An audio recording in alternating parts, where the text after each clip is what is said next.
जय सच्चिदानंद। जय सच्चिदानंद त्रिमंत्र बोला है। एमा बहन फॉलो करिएगा। हाँ। नमो वितरागाय, नमो वितरागाय, नमो अरिहंताणम, नमो अरिहंताणम, नमो सिद्धाणम, नमो सिद्धाणम, नमो आयरियाणम, नमो आर्यरियाणम, नमो वज्जायाणम, नमो वत्सायाणम, नमो लोये सव्व साहुणम, नमो लोये सव्व सावणम, ऐसो पंचन मुक्कारो, ऐसो पंचन मुक्कारो, सव्वपावपणासनो, सव्वपावपणासनो, मंगलाणं च सव्वेसिं, मंगलाणं च सव्वेसि, पद्मं हवै मंगलम। पद्मं हवै मंगलम। ओम नमो भगवते वासुदेवाय, ओम नमो भगवते वासुदेवाय, ओम नमः शिवाय, ओम नमः शिवाय। जय सच्चिदानंद। जय सच्चिदानंद। जय सच्चिदानंद। जय सच्चिदानंद। एमा बहन अगर आपको कोई प्रश्न है तो पूछिए। मेरा प्रश्न है, मेरे को है प्लीज पूछिए। બિયારિયાને હમણાં પરેશાનની ટિપ્સ આવેલી, તેમાં લખી હતી કે સાચી આલોચના કરી હોય તો, એટલે આખું વાક્ય છે બધું, હમણાં જ મેં વાંચ્યું પણ ભૂલી જવાય છે, પણ સાચી આલોચના એટલે સમજાવો તો ડીપમાં, તમે કેવી રીતે આલોચના કરો છો, દાદાની દ્રષ્ટિની આલોચના ને અમારી આલોચનામાં શું ખામી છે એ તમે મને કહો। जय सच्चिदानंद गुजराती में पूछा गया है, लेकिन हिंदी में हमें उत्तर मिलेगा। सही आलोचना किसे कहते हैं? आलोचना तो एक जो है वो पुस्तक में जो लिखी हुई है वो शब्द हम पढ़ते हैं, वो एक आलोचना है। दूसरी जो आलोचना है जो हार्टिली होते हैं, हार्टिली वहां शब्द नहीं होता है लेकिन हार्टिली होता है। और तीसरी जो आलोचना है तो वो आलोचना ही ऐसी होती है कि उसको आंसू आ जाते हैं, आंसू आ जाते हैं, इतनी हार्टिली होती है, उसको इतना खेद होता है जिसकी वजह से उसको अश्रुधारा बह जाती है। बराबर है, शब्द हुए आप कहते हो तो बराबर है। हम भी हमारे दोष की आलोचना करते हैं, कितनी बार करते हैं हम, मेरा हिंदी पक्का हो जाएगा। हाँ। तो उसमें क्या होता है कि होती है, अभी तो व्यक्ति नहीं आती है मेरे अंदर, पर पहले व्यक्ति आती है, उसके पीछे पाछा दूसरा पद खुलता है तो दूसरी बार वही आलोचना करनी पड़ती, तो ऐसे वीक हो जाता है हमारा। और अंदर से द्रव्य की कैसे आलोचना करने की वही बताना। द्रव्य की आलोचना मतलब એટલે विचार जो आता है तो जो उसमें दादा के पूछ के बिना जो भरा है हमने पूरी टांकी, हमारी टांकी जो है दादा ने भरी हो है, उसने सील लगा दिया है, हमको मालूम है, पर जो खाली हो रही है तो उसमें तो इतना इतना जोर जोर से भरा है, पर जो निकलता है ना वो टिपे टिपे से निकलता है।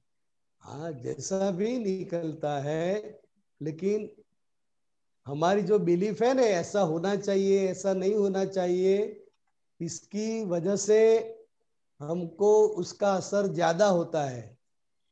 तो स्वभाव, अपना स्वभाव ऐसा नहीं है, स्वभाव के हिसाब से होता है। हमारा स्वभाव में तो सिर्फ देखने का है और जानने का है।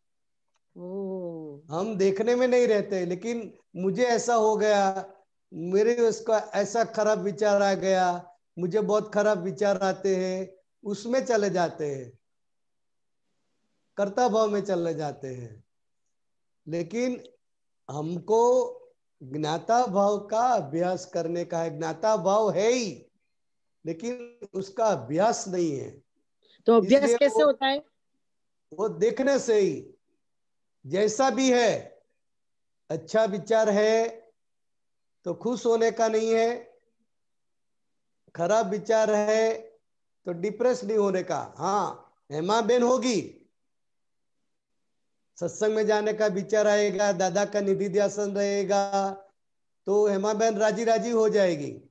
बराबर लेकिन है। उसको बोलने का ये एक विचार है, और अच्छा। विचार अच्छा या बुरा विचार जो है उसकी इफेक्ट तो हेमा बेन को होती है। हम इस इफेक्ट में बह जाते हैं। नहीं, लेकिन अकेले अकेले उधर रहते हो तो अच्छा लगता है, पर सबके नहीं तो साथ सभी में, मेरे हस्बैंड सभी के के साथ साथ है। में रहते हो तो भी यही है, ये पुरुषार्थ हमारा यही है। अच्छा। दरअसल साथ में है। और अभी महात्मा इतने पुराने हुए हैं तो ये अभ्यास तो अब करेगा ना, मूल में तो आना ही पड़ेगा ना। बराबर है। मुझे ऐसा हो गया, मुझे ऐसा हो गया, ऐसा खराब विचार आ गया, ये पढ़ने का नहीं है। हेमा बेन को होगा, क्योंकि अब आवाज हेमा कपाई बेन છે, जो है, अवाज कपाई છે। हाँ, हेमा बेन जो है वो शुभ अशुभ बिलीफ है। सब अपनी जो तो बिलीफ,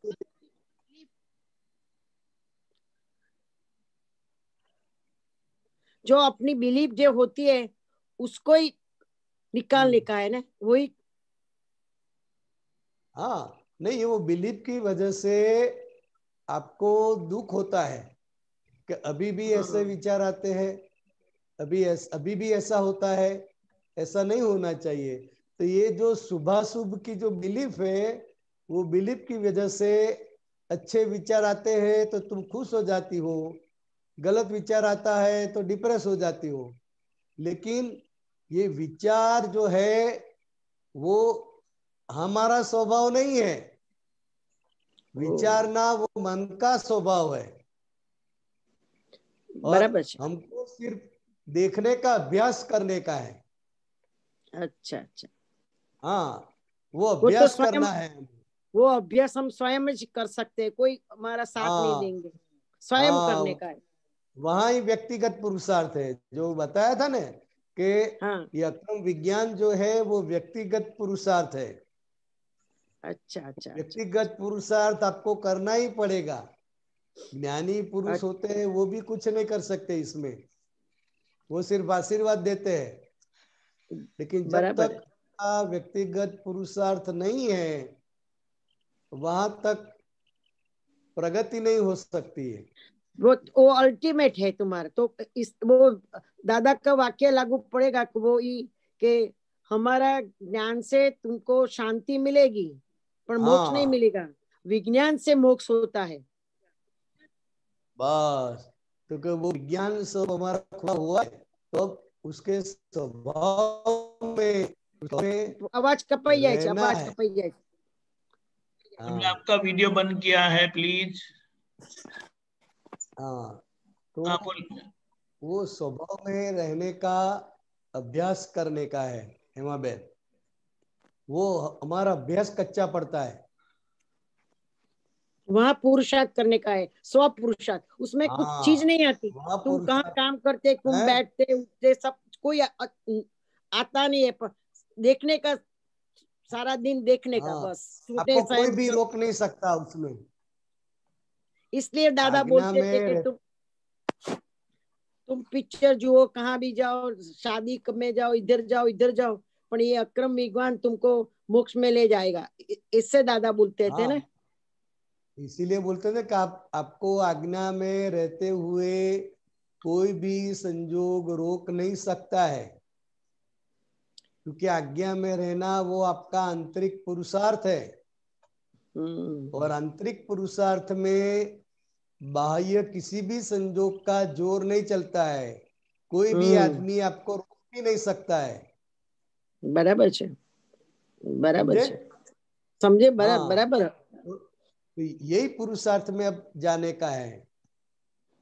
और ग्रंथि बड़ी है, विचार की कोई भी ग्रंथि बड़ी है तो उसको सामायिक में रखकर देखो, उसका प्रतिक्रमण करो। बराबर है, बराबर है। तो दादा तो के छे खीचड़ी करता है सહેલો છે મોક્ષ, પણ આજ્ઞા પાળીએ તો દાદા તો ભૂલી ગયા લાગે છે। આજ્ઞા પાળીએ તો જ મોક્ષ સહેલો છે। नहीं तो ये तो सीधी ज बात है ने।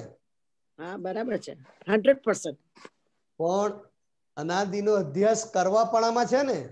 हाँ અનાદિનો જે અધ્યાસ છે તમારો, કા સારું આ ખોટું, આમ કરવું પડે, આમ ના કરીએ તો ના ચાલે, આમ કરીએ તો થાય।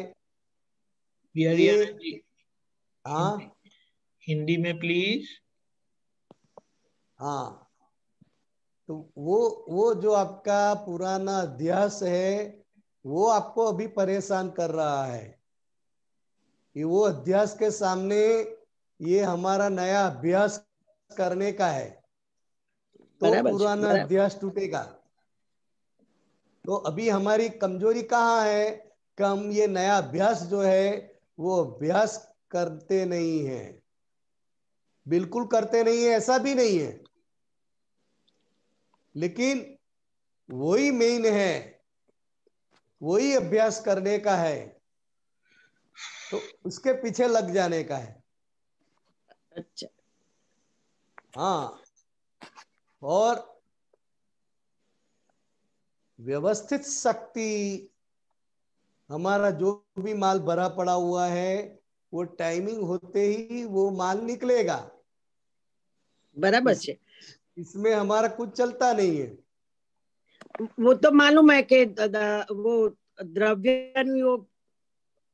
पुस्तक जाड़ू वाँच्યું तो एमा लख्યું तो कि निश्चय तमारो पाको होय तो व्यवस्थित पण फरी जाए। ए वाक्य मारा दादाए मने लकीनी माफक ચોટાડી દીધેલું। बराबर। निश्चय એટલે મારો નિશ્ચય તો છે જ મોક્ષે જવાનો, અને બધી ફાઇલો નિકાલ કરીને જવાનો। आज्ञा में रहने का भी निश्चय होना चाहिए। बस ये भी आपको निश्चय करना पड़ेगा। अच्छा अच्छा, जरूर करेंगे, जरूर करेंगे। जय सच्चिदानंद। जय सच्चिदानंद। जय सच्चिदानंद। बहुत बहुत धन्यवाद हेमा बहन। Doctor Kashyap B Delhi. जय सच्चिदानंद। जय सच्चिदानंद। मुझे ये पूछना है, ये आप सूत्र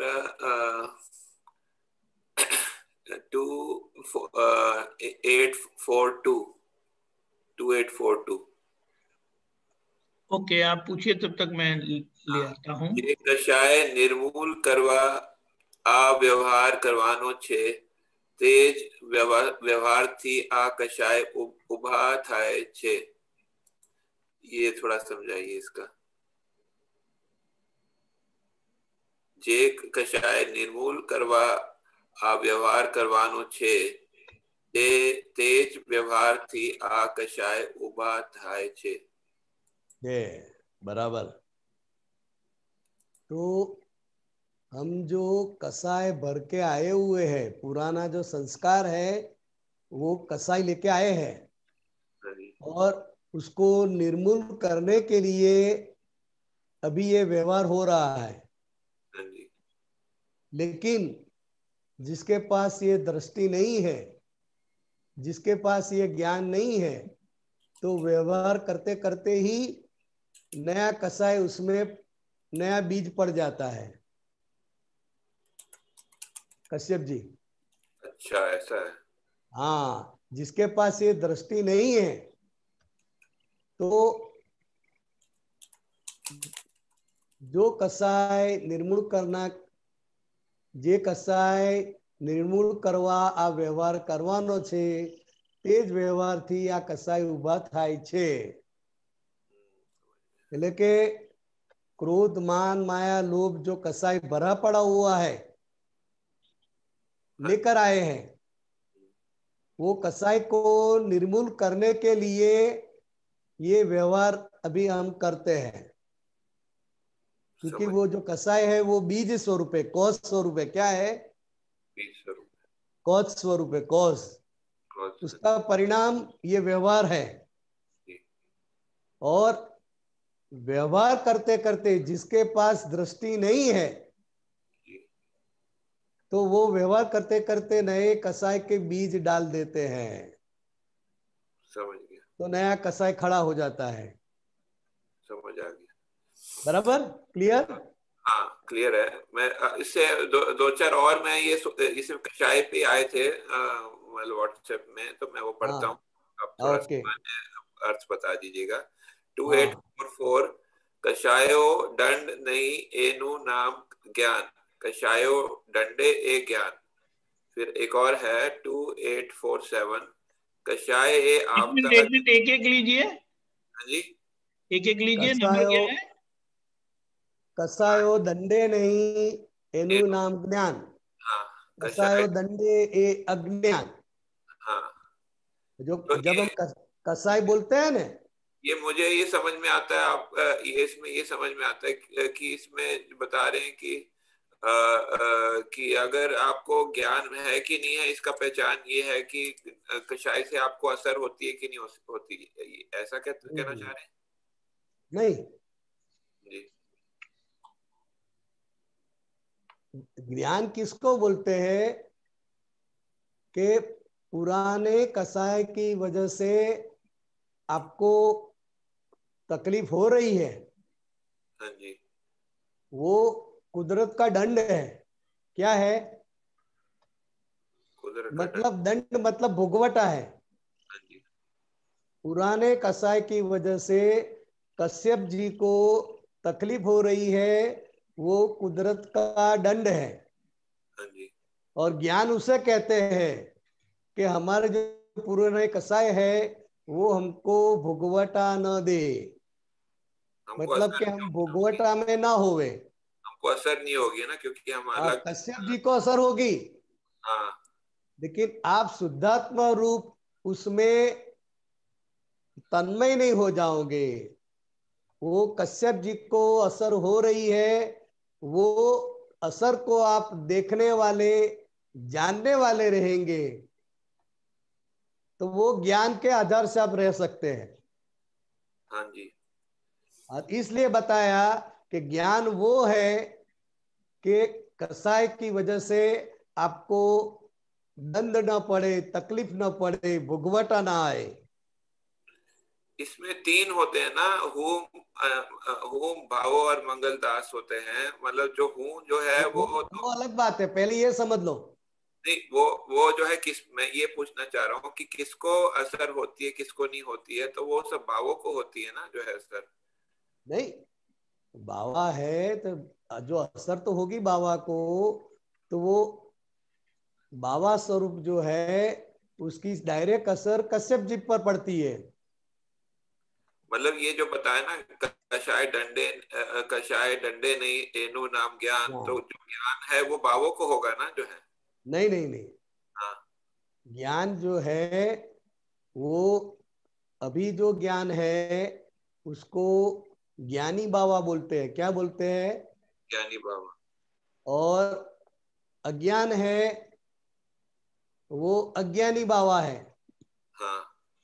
तो सभी जो कसाय है वो अज्ञानी बाबा में आते हैं। हाँ, समझे?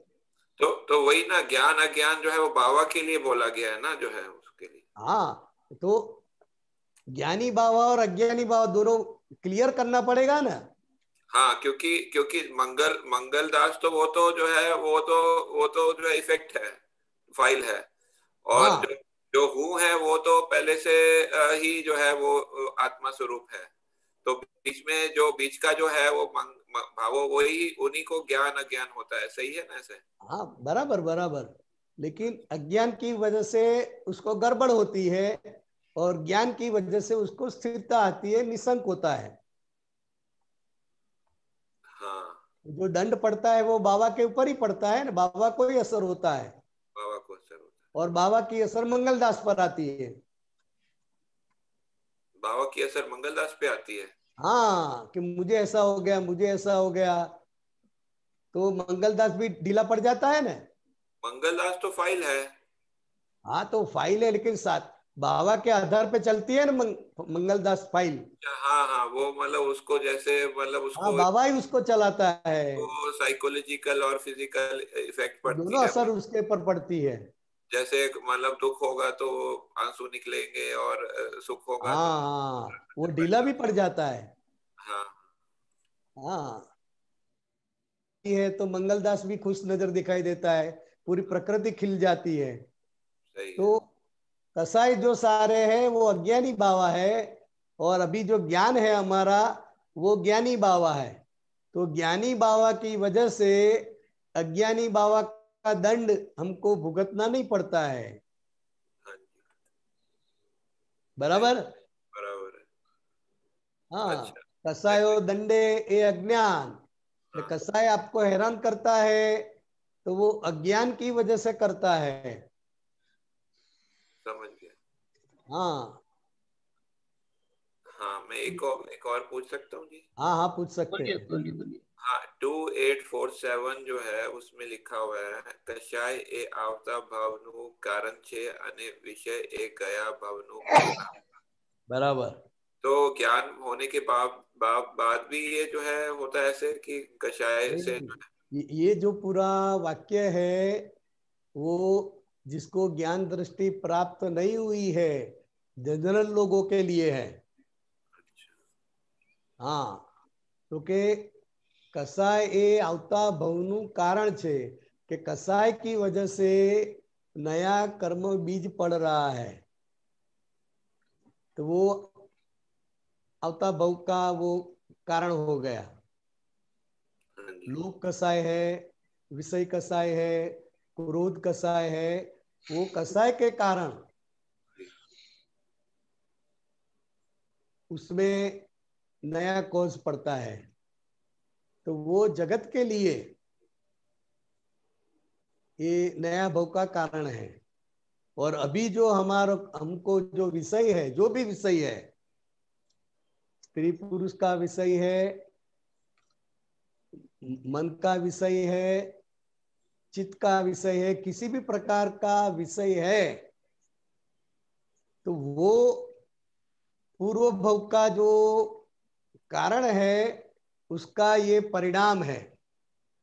परिणाम। अभी जो आपको विषय दिखाई देता है किसी भी प्रकार का, जी वो विषय जो दिखाई देता है वो परिणाम है। जी लेकिन परिणाम कब होता है? कारण, पूर्व भव का जो कारण है, जी, वो गया भव का जो कारण है, कॉज रूप में है, उसके आधार से अभी इफेक्ट रूप में ये विषय परिणाम आता है। ऐसा कहना चाहते हैं दादाजी। जी जी, समझ गया। क्लियर? कि और उन्होंने ये भी बताया कि उसमें आगे के सूत्रों में कि अज्ञानता रूट कॉज अज्ञानता है से 2848 और 2849 में उन्होंने ये बताया रूट कॉज अज्ञानता छे। हाँ जी, ठीक है, समझ में आया। फिर और आपसे पूछूंगा आगे जैसे। हो गया क्लियर? हाँ जी, क्लियर हो गया जी, धन्यवाद। Okay, thank you. जय सच्चिदानंद। हेमा बहन,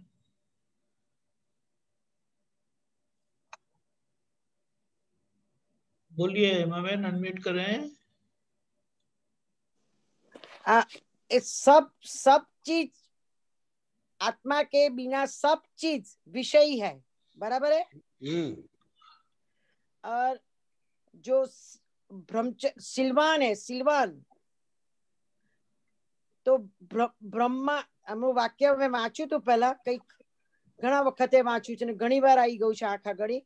અને આપણે બ્રહ્મચર્યની બુક પણ કોકે લખી છે, એ પણ વાંચી છે. એમાં લખ્યું હતું કે બ્રહ્મચર્યા કરે એ જ સાચું બ્રહ્મચર્ય. બરાબર બરાબર. હવે અમે તો સંસાર લઈને આયા છે, પછી કે છે સંડાસ જાય બધા બધા સંસારી. તો આનો પાર ક્યારે આવે? તો પછી પાર તો ક્યારે આવે કે સ્વરૂપમાં આયા વગર આનો છેડો સ્વરૂપ हिंदी के स्वरूप में आया बिना उसका अंत नहीं आता है। अगर आप स्वरूप में आ गए तो वो दुनिया का अंत अपने आप आ जाएगा, अपने सभी व्यवहार का अंत अपने आप आ जाएगा। व्यवहार तो चलता ही रहेगा, चाहे ज्ञानी का है या अज्ञानी का है, लेकिन उसकी निष्ठा कहाँ है? अच्छा वो मायने रखता है। अच्छा मैं शुद्धात्मा हूं और ये रिलेटिव है, यहाँ पर उसकी निष्ठा है, यहाँ पर उसकी जागृति है, तो चाहे कितना भी जो भी व्यवहार है वो खाली हो जाएगा। तो अपने को निष्ठा ज्ञान में रखनी चाहिए या सच्चिदानंद संग में रखनी चाहिए? किस में रखनी चाहिए?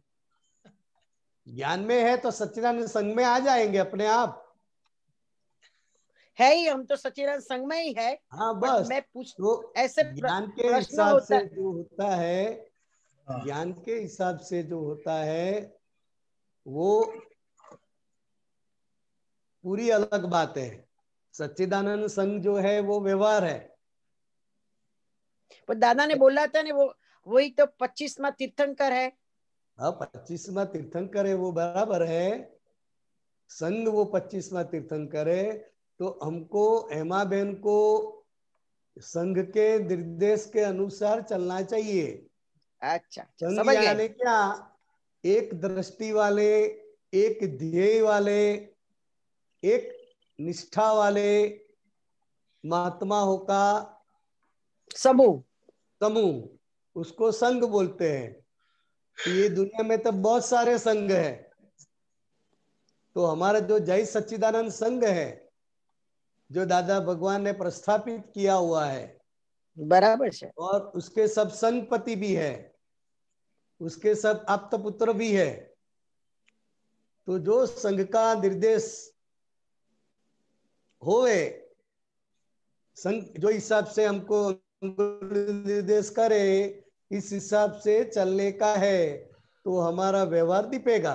अच्छा अच्छा हाँ समझ गए समझ गए। और अपने मन माने हिसाब से चलेंगे तो फिर ज्ञानी भी कुछ नहीं कर सकते उसके लिए। बराबर है बराबर है। संघ जब आता है तब अनुशासन आता है। क्या आता है? अनुशासन। अनुशासन मतलब जो कहे उस हिसाब से चलने का है।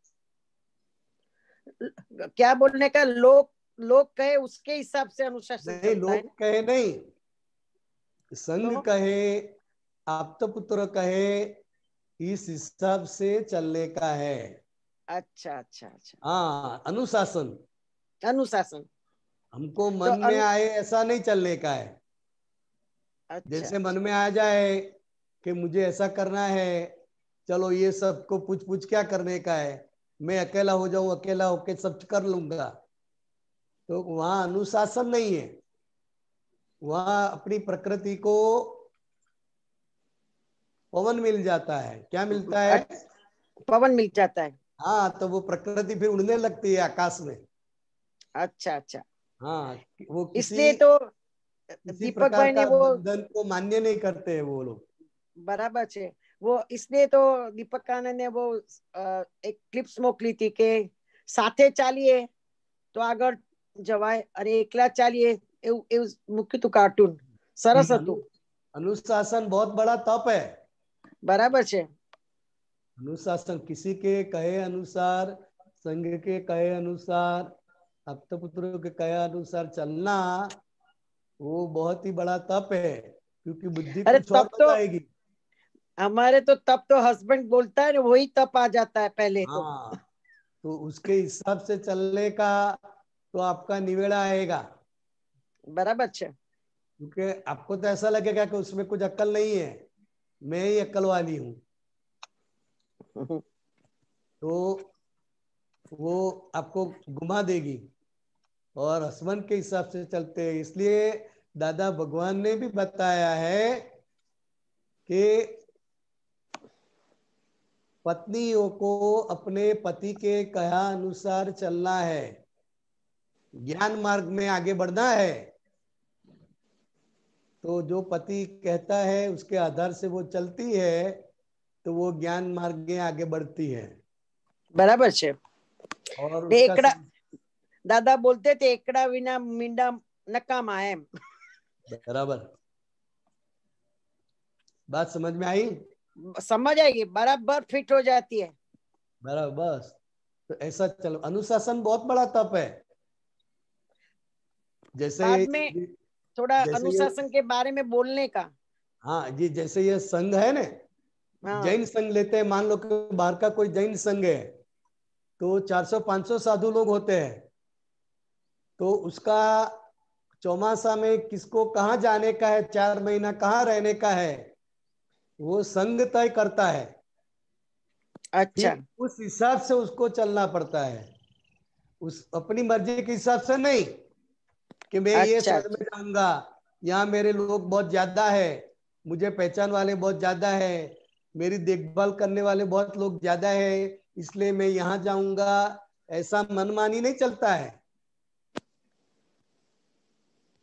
बराबर है। प्रोग्राम बनाए चातुर्मास का,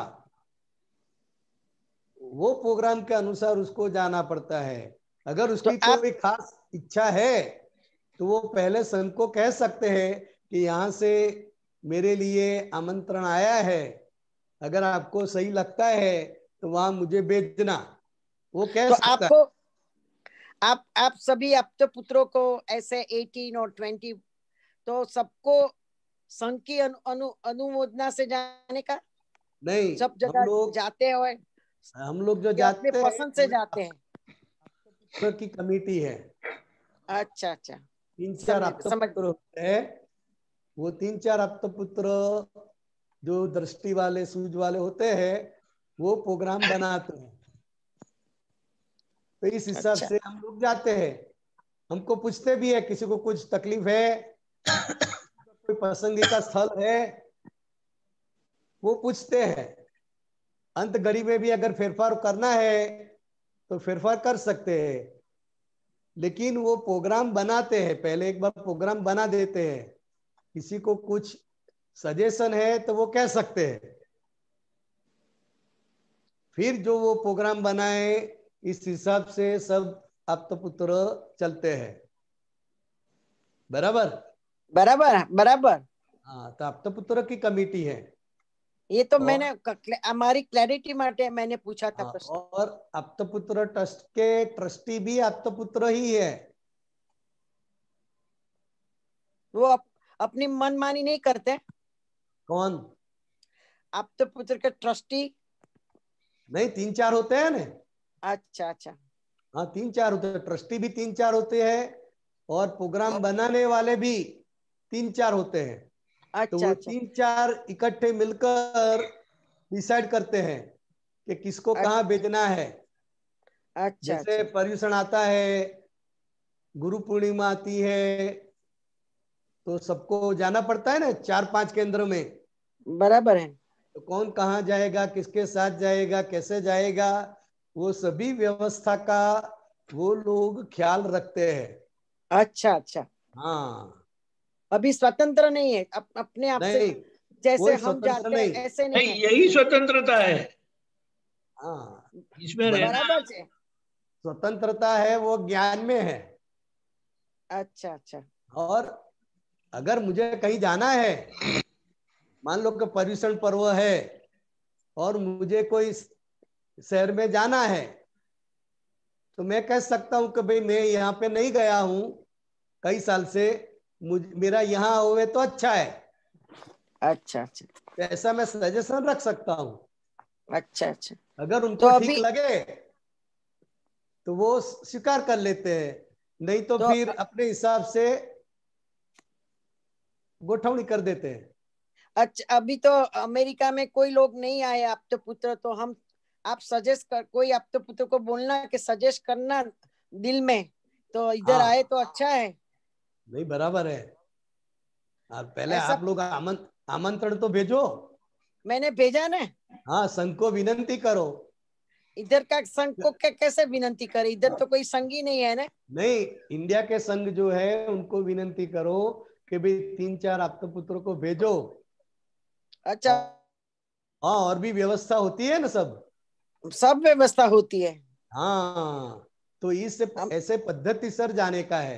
यही अच्छा अच्छा, संघ की व्यवस्था है, यही अनुशासन है। अच्छा आपकी इच्छा है तो आपको संघपति को बोलने का है, इंडिया के अच्छा संघपति को बोलने का है अच्छा कि भाई ऐसी कुछ व्यवस्था हो सकती है तो करो। अच्छा, ओके हाँ ओके, बोलेंगे, हम हाँ बोलेंगे। हाँ, 4-5 महात्मा लोग इकट्ठे होकर विनती करते हैं तो फिर संघ सोचता है, संघपति भी सोचता है, आप तो पुत्र भी सोचते हैं। अच्छा, ओके, बराबर। बराबर। जय सच्चिदानंद। जय सच्चिदानंद।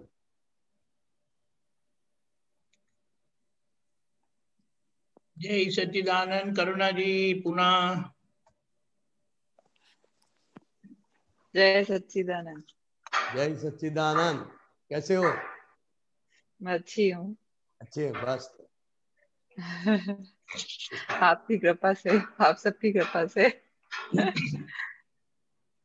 बोलिए जी, एक सूत्र है, स्वभाव है तो विभाव होगा, स्वभाव नहीं तो विभाव कहाँ से आया। बराबर, इसका समझना बस है। इतना ही है। हाँ, इतना ही है। वो ऐसा सूत्र है। नंबर क्या है वो बताओ दीपक आनंद जी को। ये बुक है नहीं, नंबर बोलो आप। बुक नंबर बोलो, 310 है। तो नंबर बोलो। बुक है प्रकट अनुभूति के ज्ञान सूत्र। बुक नंबर बोलो। और बुक नंबर भी होगा। कितने नंबर की बुक है? ये पता नहीं कितना लिखा हुआ है वो।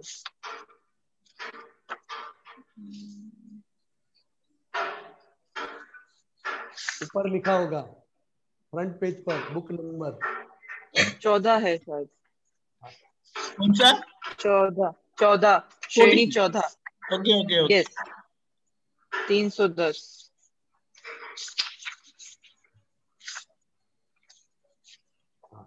स्वभाव है तो विभाव है। विभाव होगा। अगर विभाव होगा, अगर स्वभाव नहीं है तो विभाव कैसे होगा, ऐसा है। तो स्वभाव यानी जो मूल स्वभाव प्रकृति का भी है और आत्मा का भी है।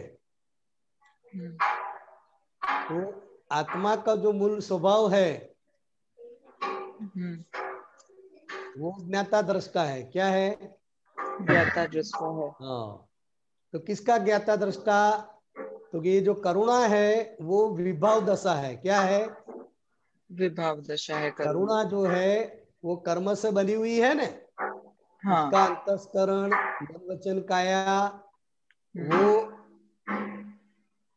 विभाविक दशा है, उद्गल की विभाविक दशा। आत्मा है, स्वभाव है, मतलब क्या आत्मा है तो विभाव होगा, तो क्या साथ में प्रकृति भी होगी। ये दोनों साथ में ही होते हैं।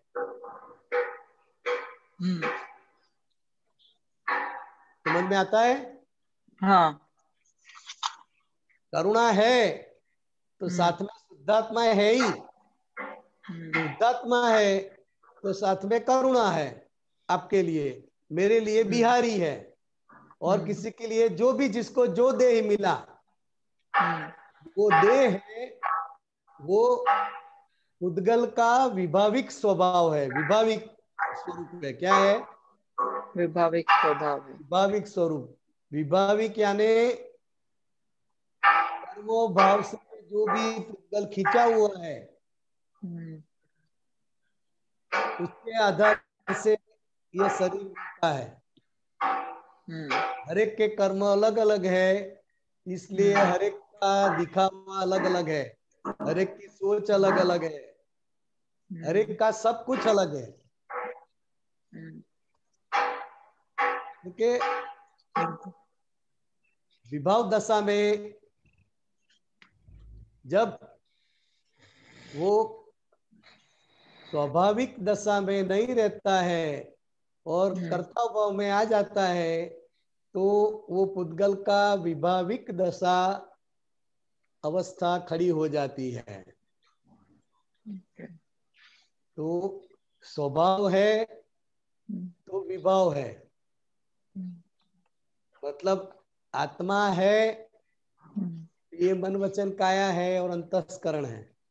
मन वचन काया और अंतस्करण वो विभाविक दशा है। क्या है? विभाविक दशा है। हाँ, वो स्वाभाविक नहीं है। और जो आत्मा है उसका जो स्वभाव है वो एक जैसा ही है। हर एक के अंदर जो आत्मा है वो एक जैसा ही है और एक जैसा ही उसका स्वभाव है। ज्ञाता दृष्टा मूल उसका स्वभाव है। तो कि ज्ञाता दृष्टा किसका? तो ये विभाविक दशा जो है करुणा की, वो विभाविक दशा का ज्ञाता दृष्टा। ओके। तो उसने शॉर्ट में बताया कि स्वभाव है तो विभाव है। फिर दूसरा वाक्य क्या है उसमें? स्वभाव नहीं तो विभाव कहाँ से आया? हाँ, स्वभाव नहीं तो विभाव कहाँ से? मतलब के आत्मा नहीं है तो विभाविक स्वरूप खड़ा ही कहाँ होगा? आत्मा नहीं है तो फिर करुणा रहेगी? नहीं रहेगी। तो ये है, स्वभाव नहीं तो विभाव कहाँ से?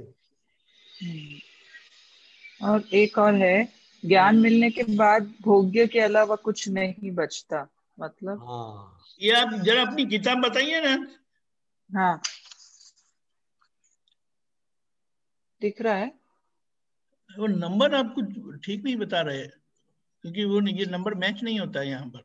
ये था। नहीं नहीं नहीं, आप वो पीछे आगे आगे फ्रंट पेज पे जो नंबर है वो मेन किताब का नंबर। हाँ, ये रहा। कौन सा नंबर है बराबर देखो।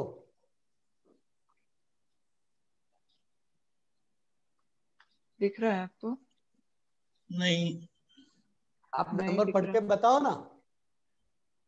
एक सेकेंड, ये है 15 है नंबर। 15। आपने 14 बताया। मैंने 14 बोल दिया, सॉरी। मुझे ये वाली नहीं मुझे आती ये है, सॉरी। मुझे ये नंबर नहीं मिल रहा। मैं बोला ये कैसे हो सकता है। गड़बड़ हो गई हाँ, सब। 15 था, सॉरी। ठीक है, अभी तो world is the puzzle itself. नहीं, वो पूरा स्टेट बदल गया, ऐसा हो गया। हाँ, यस।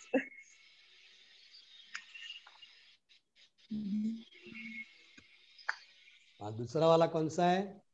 ज्ञान मिलने के बाद भोग्य के अलावा कुछ नहीं बचता।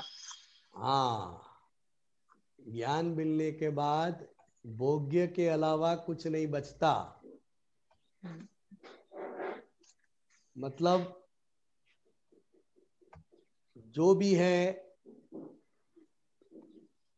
खाना पीना बैठना उठना सब भोग्य है। क्या है? भोग्य है। हाँ, मतलब कि उसका निकाल हो रहा है, इसके अलावा कुछ नहीं है। आप कुछ भी कर रही है, डांस कर रही है, खाना खा रही है, सो रही है, वो सब भोग्य है। तो वो भोग्य है तो उसके वो तो रहेगा ही। तो ज्ञान के बाद सिर्फ यही रहता है और उसका निकाल करने का है। क्या करने का है? निकाल भाव करने से का है। निकाल करने का है। तो ज्ञान के तो बाद जैसे सामने से आता है अपने को कहीं ऐसे और भोगने का, तो हमको ऐसे मना करना चाहिए कि नहीं, अब हमको ज्ञान हो गया, अब हम ये सब नहीं करना है, क्या आता या फिर क्या आता है सामने करना से? है? जैसे कहीं जाने का, घूमना फिरना वगैरह। हाँ हम्म। हाँ, तो जो आ रहा है और हमारा हिसाब है हाँ। और हमारी हम जिसके साथ रह रहे सब सुविधा है, संजोग है, तो जा सकते हैं। ठीक है। पर अपनी नहीं है कि हमें जाना ही है, फिर भी। हाँ, फिर भी जाना पड़ता है। हम्म। इसीलिए तो भोग्य बोला। भोग्य मतलब क्या है? के फर्जियात उसको भुगतना है, जो फर्जियात उसको भुगतना ही है उसको भोग्य बोलते हैं। तो मर्जी नहीं है फिर भी अपमान होता है, मर्जी नहीं है फिर भी हमारे साथ दुर्व्यवहार होता है, गलत व्यवहार भी होता है, तो वो सब भोग्य है। और मैं शुद्धात्मा हूं, मतलब वो फर्ज जाते है। क्या है? फर्ज जाते मीन्स करना ही पड़ेगा। हाँ, क्योंकि कर्म का फल स्वरूप है ना। अभी हमको पसंद नहीं है, लेकिन जब इंटरेस्ट लिया है तभी तो वो बहुत पसंद था।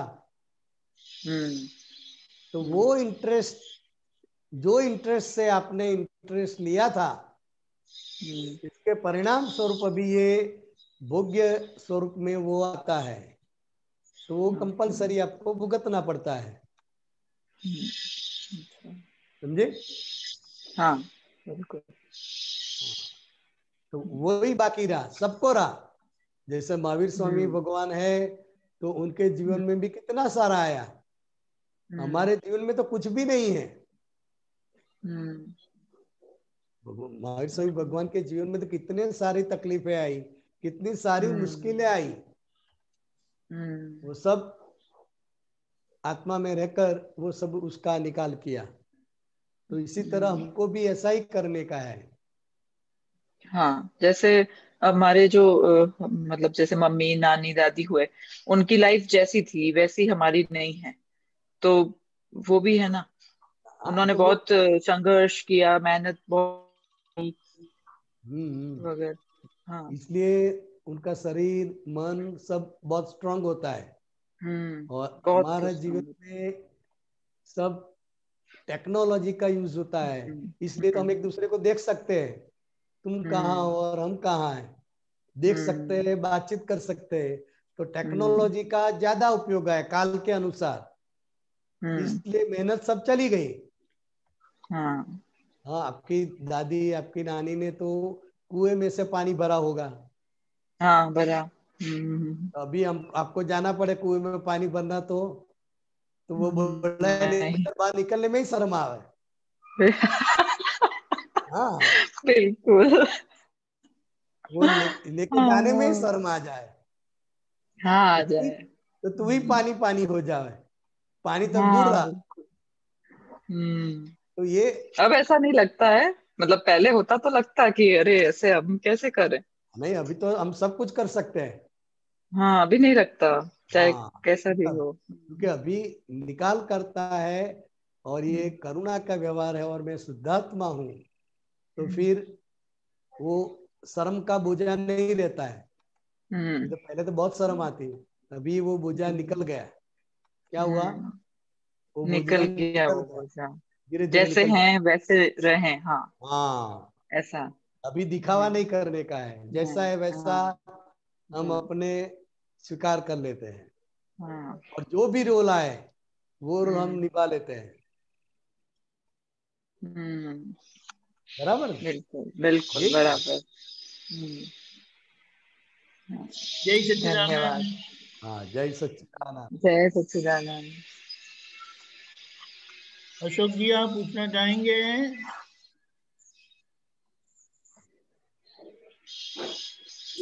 जय सच्चिदानंद। अच्छा स्वामी जी जय सच्चिदानंद। जय सच्चिदानंद। एक ये है, जगत की मार खाना उसमें आत्मा का स्वाद है, देने में स्वाद नहीं है, देकर ही तो यह हुआ है।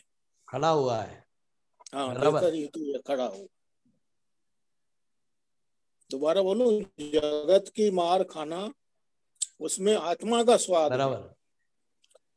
देने में स्वाद नहीं है, देकर ही मार खाना, देकर ही तो सब यह खड़ा हुआ है। हाँ खड़ा हो। तो जगत की मार खाना मतलब क्या है? मार मतलब वो डायरेक्ट पीटते नहीं है, हाँ जी जी। लेकिन व्यापार में मार पड़ता है, किसी के साथ प्रेम हुआ है तो वहां मार पड़ता है, किसी फ्रेंड ने विश्वासघात किया है वो मार पड़ता है। तो वो ये सब जगत का मार है। क्या है? जगत की मार है, जगत का मार है। हमारी बेटी है, पाल पोस के बड़ी की है और वो भाग जाती है, ये मार बड़ा नहीं होता है? बिल्कुल बिल्कुल बड़ा होता है। बिल्कुल। तो ऐसे बहुत सारे मार है। तो ये मार जो अब हम खाते हैं तो अशोक का कर्म पूरा होता है। अच्छा अच्छा। हाँ, तो वहां शुद्धात्मा की प्रगति है। जी। शुद्धात्मा, फिर से वो वाक्य बोलो आप। जगत की मार खाना उसमें आत्मा का स्वाद है।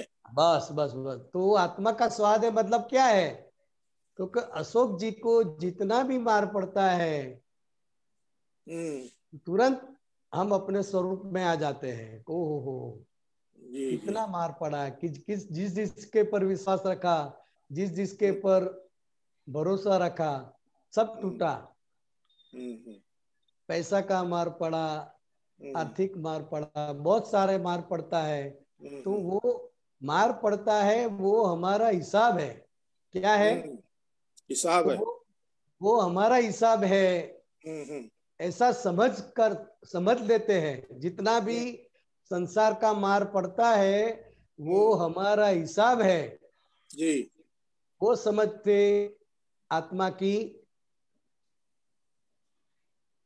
आत्मा का स्वाद आता है उसमें। जी जी। बात बैठी समझ में? हाँ हाँ बोलिए। और मारने से तो क्या होता है? नया खड़ा होता है। जी। तो मार खा लेना, तो मार खा लेते हैं तो छूटते हैं पुराने बंधनों से। हाँ हाँ, अब समझ आ गया। बिल्कुल बिल्कुल समझ आया। हाँ, मतलब ऐसे कोई मार नहीं मारता है हमको, अपन को प्रतिक्रिया नहीं देनी है, उसकी प्रतिक्रिया नहीं देनी है। और अशोक को मार पड़ता है तो वो ऐसे नहीं आता है, ऐसे नहीं आता है, कर्म का फल है। हाँ हाँ हाँ। ये मतलब अपन ने देकर ही तो ये खड़ा किया है। हाँ, देकर खड़ा हुआ है। अब पूर्व हम मार खा लेते हैं। हाँ हाँ बिल्कुल बिल्कुल। कभी ये अशोक का ही हिसाब है, मेरा ही हिसाब है, तो वो खा लेते हैं तो आत्मा का स्वाद आता है। बिल्कुल बिल्कुल बिल्कुल। इस हिसाब से है। देखा इतना तो राज छुपा हुआ है हर शब्द में। हाँ, बहुत राज छुपा हुआ है, बहुत राज है, बहुत। एक और पूछूं सर? हाँ हाँ बोलिए बोलिए। धातु मिलाप की क्रिया क्या है? जब ये क्या धातु मिलाप की क्रिया क्या है? क्वेश्चन वाचक। जब हम आत्मा के गुण बोलते हैं तभी धातु मिलाप होता है। हाँ, यदि अन्य गुण बोलेंगे तो धातु मिलाप नहीं होता है। तो अशोक जी, ये यहाँ पे धातु यानी आत्मा, अच्छा, और बाकी के जो तत्व है वो अधातु है जी। तो धातु मिलाप यानी कि हम आत्मा के गुण बोलते हैं हाँ हाँ हाँ। तो वो धातु का, आत्मा का जो स्वभाव है वो स्वभाव का हमको आनंद मिलता है जी। तो आत्मा की गुण की भजना करते हैं जी तो वो धातु मिलाप होता है। जी। आत्मा की भजना करने से आत्मा के गुण प्रकट होते हैं और आत्मा में हम स्थित होते हैं। जी जी जी बिल्कुल। इस हिसाब से फिर से पढ़िए वो धातु मिलाप क्या है। धातु मिलाप की क्रिया क्या है? हाँ, अब ये क्वेश्चन वाचक है। जब हम आत्मा के गुण बोलते हैं तभी धातु मिलाप होता है। हाँ, फुल स्टॉप। यदि अन्य गुण बोलेंगे तो धातु मिलाप नहीं होता है। अभी अभी अभी जो आप तो पुत्र समर्पण विधि करा रहे हैं जी, वो जो समर्पण विधि की जो विधि है जी वो धातु मिलाप का ही प्रयोग है। जी जी। हाँ, उसमें आत्मा का गुण और साथ में पुद्गल का गुण, दोनों का स्वभाव क्या है, दोनों क्या है, वो सब तत्व रूप से वो पूरी विधि बुलाते हैं जी। वो सबसे बड़ी आत्मा की भक्ति है, सबसे बड़ा सामायिक है। बिल्कुल बिल्कुल। और वो धातु मिलाप का जबरदस्त प्रयोग है जी, क्योंकि उसमें आत्मा के अलावा कुछ बात नहीं है। आत्मा कैसा है, प्रकृति से किस हिसाब से अलग है, क्रोध माया लोभ से किस तरह से अलग है, मन वचन कैसे कैसे अलग है, वो आत्मा का गुण धर्म सभी एंगल से जी, आत्मा का स्वभाव सभी एंगल से बताया है। वो जो 1 घंटे की विधि होती है समर्पण विधि, उसमें वो धातु मिलाप की ही विधि है। अच्छा, बहुत ही बड़ा प्रयोग है। और जिस महात्माओं ने ज्ञान लिया है वो भी पीछे आके बैठते हैं जी, तो वो 1 घंटे का बहुत ही बड़ा सामायिक हो जाता है जी, बहुत उत्कृष्ट सामायिक होता है, उत्कृष्ट होता है। हाँ, ऐसा ये प्रयोग है जी सर जी, बराबर। जय सच, जय सच्चिदानंद। सुखजी, इसका रेफरेंस कुछ है? नहीं, ये तो वो उसमें आते हैं तो मैं लिख लेता हूँ, डायरी में लिख लेता हूँ फिर। लेकिन अभी रेफरेंस लिखिएगा तो अच्छा रहता है, किसी को अगर आगे कुछ ठीक है, चलो आगे आगे से मैं रेफरेंस लिया करूँ। हाँ, लिखने का, रेफरेंस लिखने का। जय सच्चिदानंद। जय सच्चिदानंद। जय सच्चिदानंद। किसी और का भी वाक्य है तो भी रेफरेंस लिखने का है। बिल्कुल सही कह रहे हैं। कोई सदगुरु का वाक्य है तो भी उसका रेफरेंस लिखने का है कि उनका वाक्य है और इनकी किताब में से लिया हुआ है। बिल्कुल सही है, बिल्कुल, तो पता चलता है। बिल्कुल सही है। બેન એમ તો થઈ ગયો છે, પણ મારો ક્વિક પ્રશ્ન છે, ઉદ્ભવેલો પ્રશ્ન મારો પોતાનો છે કે આપણે આ બધું સાંભળીએ કરીએ કરવાપણામાં નહીં, પણ ઓટોમેટિક થાય છે, તે બધી ઉધારી અત્યારે પેમેન્ટ કરીએ છીએ? हाँ, क्योंकि जो आपको नहीं करना है फिर भी करना पड़ता है ना। हाँ, तो जो लोन लिया है तो वो आप चुकते कर रहे हैं, चुकाते हैं। तो लोन चुकते करते समय आपको आनंद नहीं होता है, तकलीफ होती है ना। हाँ, तो ये सब उधारी चुकते कर रहे हैं। जो भी है अभी जो कुछ हो रहा है वो हमारी उधारी हम चुकते कर रहे हैं। ये उधारी चुकते समय जो हमको आत्मा का जो आनंद आता है वही हमारा प्रॉफिट है, बराबर है? वही हमारा प्रॉफिट है। क्योंकि जितनी जितनी उधारी चुकते हो जाती है उतना बोझा कम होता है, और बोझा कम हो जाता है, कर्मों का बोझा कम हो जाता है। अच्छा अच्छा। हाँ, तो फिर वो आत्मा का प्रकाश धीरे धीरे बढ़ता रहता है। और जिसका जिसका हिसाब हेमा के साथ है वही हम करते हैं, तो हिसाब बड़ी चीज है। आप दूसरी बात सत्संग में बोलना, अभी टाइम हो गया है। आप गुजराती में बोलो तो भी चलेगा, हम हिंदी कर देंगे। नहीं, हिसाब हिसाब हिसाब हाँ, हिसाब तो बहुत बड़ा है। व्यवस्थित नहीं, हिसाब ये बहुत डीप है समझवा जो व्यवहार है, पूरा व्यवहार है, हेमा है या बिहारी है, वो हिसाब का फल है। हिसाब का फल है। हाँ, अगले जन्म का हिसाब का फल है। हाँ, हिसाब का फल है। जैसा भी हमको देह मिला है, डिस्चार्ज है, डिस्चार्ज है, अच्छा मिला है, बुरा मिला है, जैसा भी हमको देह मिला है वो हमारे हिसाब के फल स्वरूप मिला है। अच्छा अच्छा। हाँ, किसी को बहुत अच्छी सुंदरता मिली है तो वो सुंदरता के वजह उसको आनंद रहता है, और कोई कदरूपा है तो वो कदरूपा के कारण वो हमेशा ही ग्लानि में रहता है। अच्छा अच्छा। वो उसका सब है, भोगवटा है। अच्छा, हाँ, वो तो ऐसा मालूम हो देख गया है, लेना। भोगवटा है, सब चीज भोगवटा है, आत्मा के भोगवटा बिना है। सब चीज भोगवटा है। हाँ, अभी हमारे लिए जिसको ये हमारे दृष्टि प्राप्त हुई है उसके लिए। इसलिए हम्म। अच्छा, जय सच्चिदानंद, टाइम થઈ ગયો છે। हाँ, जय सच्चिदानंद। जय सच्चिदानंद। जय सच्चिदानंद। क्विकली एक और ले लेते हैं अमी बहन। जय सच्चिदानंद बिहारी आनंद जी, दीपक आनंद जी। जय सच्चिदानंद। बिहारी आनंद जी, ये जो अपन दृष्टि की बात करते हैं ना, तो ये हाँ। आंख भी इतना, आंख से भी देखने का इतना सारा इम्पोर्टेंस है।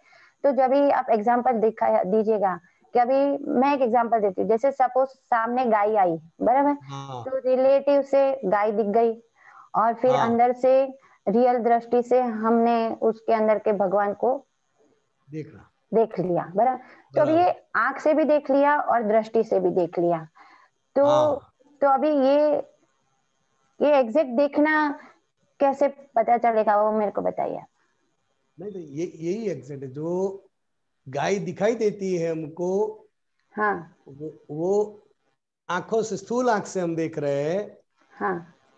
तो वो रिलेटिव का व्यवहार है। हाँ। और हम आत्मा स्वरूप होकर, शुद्धात्मा होकर, गाय के अंदर शुद्धात्मा है, वो हम हाँ। देखते हैं। हाँ। वो रियल के साथ का व्यवहार है। तो वो ही पूछना चाहती हूँ कि वो हमारा रियल देखना हुआ, जो आप सब सत्संग में भी बताते हो ना कि भाई अभी अपने को सिर्फ देखना है, अभी सिर्फ देखना है, अभी सिर्फ देखना है। ये तो आत्मा स्वरूप में रहकर, हाँ, हमारे साथ जो भी व्यक्ति का, जो भी प्राणी का जो भी व्यवहार आता है, सामने आता है या व्यवहार आता है, हाँ, तो जो स्थूल आंख से दिखाई देता है वो सब रिलेटिव है। हाँ। और रिलेटिव के अंदर रियल है, और रियल से रियल दृष्टि से रियल का दर्शन होता है। बराबर, तो वही रियल प्रयोग अपना हो रहा है, ऐसा ना? यही शुद्ध उपयोग है। ओके। जो शुद्ध उपयोग बोलते हैं, कभी शुद्ध उपयोग में रहो। हाँ हाँ, शुद्ध उपयोग, वही पूछना था। हाँ, शुद्ध उपयोग, तत्व दृष्टि है। रिलेटिव को रिलेटिव स्वरूप देखा और रियल को रियल स्वरूप देखा, वो तत्व दृष्टि है। ओके। वही दिव्य चक्षु का प्रयोग है। ओके। हाँ। और वही शुद्ध उपयोग है। वही शुद्ध उपयोग है। हाँ, बस बराबर है। हाँ, बराबर। जय सच्चिदानंद। जय सच्चिदानंद। जय सच्चिदानंद। बिहारी आनंद जी, हमारा समय हो चुका है, आप त्रिमंत्र बुलाएं। नमो वितरागाय। नमो वितरागाय। नमो अरिहंताणम। नमो अरिहंताणम। नमो सिद्धाणम। नमो सिद्धाणम। नमो आयरियाणम। नमो आयरियाणम। नमो उवज्जायाणम। नमो उवज्जायाणम। नमो लोये सव्व साहुणम। नमो लोये सव्व साहुणम। ऐसो पंचन मुक्कारो। ऐसो पंचन मुक्कारो। सव्वपावपणासनो। सव्वपावपणासनो। मंगलाणं च सव्वेसिं। मंगलाणं च सव्वेसिं। पद्मं हवै मंगलम्। पद्मं हवै मंगलम्। ओम नमो भगवते वासुदेवाय। ओम नमो भगवते वासुदेवाय। ओम नमः शिवाय। ओम नमः शिवाय। जय सच्चिदानंद। जय सच्चिदानंद।